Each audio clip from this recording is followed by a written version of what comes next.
बिस्मिल्लाहिर्रहमानिर्रहीम अस्सलाम वालेकुम मौज़ नाज़रीन, मैं हूँ आपका होस्ट खालिद बिलाल संसद फेसबुक ते यूट्यूब चैनल जदीद सोलर सिस्टम।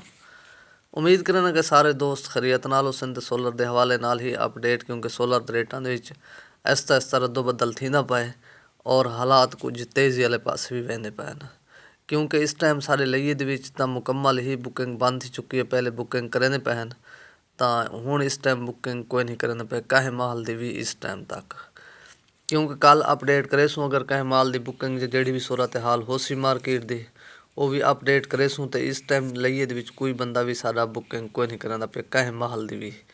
तो फिलहाल जी ताज़ा तरीन सूरत हाल है वो भी लगता ही में कि कुछ ना कुछ तेज़ी वाले पासे वेंदी है। हो सकते रेट थे रुक वजन या कुछ ज़्यादा थोड़े अप थी वजन, तो फिलहाल इम्कानात जिमें बने खड़े जिमें खबर आईयां पैन भी थोड़ा मूँ रेट अप थींदे। तो इंशाल्लाह कल अपडेट जरूर करे सूँ। तो फिलहाल अज दे जेड़े सारे लईए दे विच माल मौजूद हैं तो जेड़े रेट अज दे चलते पे वो थोड़े ती शेयर करने हैं। सब तो पहले लॉन्जी हाइमो 6 वो अज दा मार्केट का जेड़ा रेट चले वो 52 रुपये पर वाट, और लॉन्जी हाइमो 5 555 वाट उनका रेट इस टाइम 51 रुपये पर वाट है। और इनके तो इलावा बाकी है लॉन्जी हाइमो 7 570 वाट डबल गिलास बाईफिशल, उसका रेट जरा है वो 58.5 रुपये पर वाट। और इनके तो इलावा बाकी है कनेडियन एन टाइप 580 वाट, उनका भी इस टाइम अज का जोड़ा रेट है पिया 54.5 रुपये पर वाट। और उनका पी टाइप का माल इस टाइम सारे लिए मौजूद कोई नहीं, जिस वेले आसी उनका भी अपडेट करे सूँ। और इनके तो इलावा बाकी है जिनको एन टाइप की पोजीशन इस टाइम जी है वो है 53 रुपये 50 पैसे 580 वाला माल। और इस तो इलावा बाकी है जिनको पी टाइप का 555 वाट उनका भी जोड़ा रेट दसेंदे पैन 50 रुपये पर वाट। और इनके तो इलावा बाकी है JA सोलर, JA की भी पोजीशन इवें है कि उनका भी माल सारे लई तो अगे भी मैं अपडेट ही दसे ना कि कोई नहीं होंदा, वो माल होंगे चौक आजम फतेहपुर।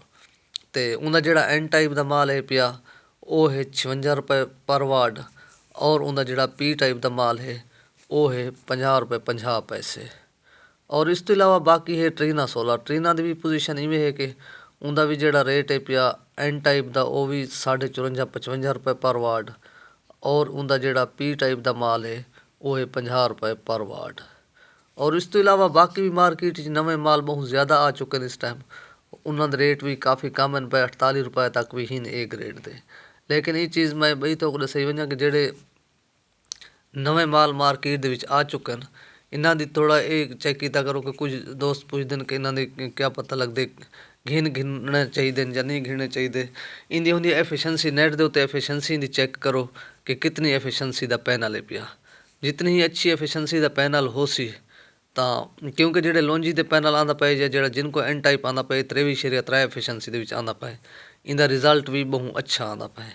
तो ये अक्सर 22 एफिशेंसी के जितनी एफिशेंसी डाउन हो उतने वोल्ट एम्पेयर पैनल दे कम होंगे, ताकत कम होंगी है तो वो वाला रिजल्ट उतना अच्छा नहीं देता। तो इनकी एफिशेंसी चेक करके दी करो बेहतर है तो थोड़ा पता लग सी कि पैनल कितनी ताकत है। तो बाकी नवे माल बहुत ज़्यादा मार्केट के आ गए, उन्होंने रेट भी काफ़ी कम हैं पे। मैं तो एक बंदा दसेंदा पे कि दोस्त सारा कि मैं जोड़ा ना 48 रुपये तो एन टाइप की बुकिंग करी वो भी कोई नवी कंपनी का ना घिंदा पिया है। तो पैनल काफ़ी आ गए नवे, तो वो देख के अपना चेक करके उनकी एफिशेंसी उनके मुताबिक तो खरीद करे सो। बाकी इन अपना ख्याल करे सो, दे सो इजाज़त, अल्लाह हाफिज़।